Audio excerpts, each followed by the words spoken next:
Finding the right balance between work and passion is sometimes a difficult task, but in this next feature, one immigration officer says her career in the organization has been a dream come true. Here's Lloyd Allen.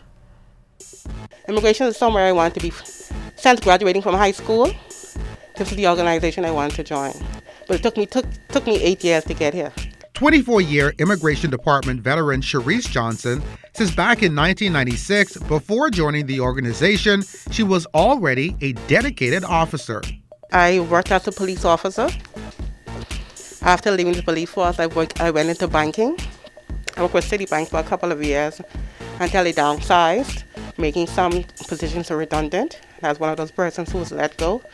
But as one door closed, another opened at immigration, where she truly experienced professional development full circle. I have the opportunity to work at the airport, Nassau International Airport, currently called Lynden Pinland International Airport, in the enforcement unit as well too. And I had the opportunity to work with applications, and that's applications for persons interested in residing or working in the Bahamas.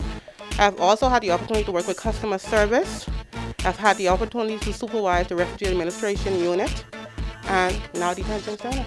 At the detention center, Johnson says she has discovered the gift of having a listening ear. As you get older, you tend to look at things realistically. And I always question what my passion is.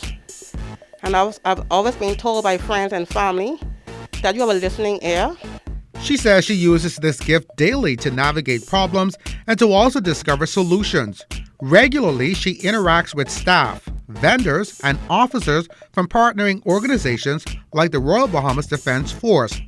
And despite having a full-time job, she says her husband and family come first. When you're home, it's home time. When you're at work, it's business. Sometimes I'm required to be here 7 days a week, sometimes. I usually work until late hours, just to ensure that the work is done. There's nothing left over for the next day. What has to be completed that day must be completed for that day. And he's understanding. After 24 years and going strong, she offers this advice to potential officers.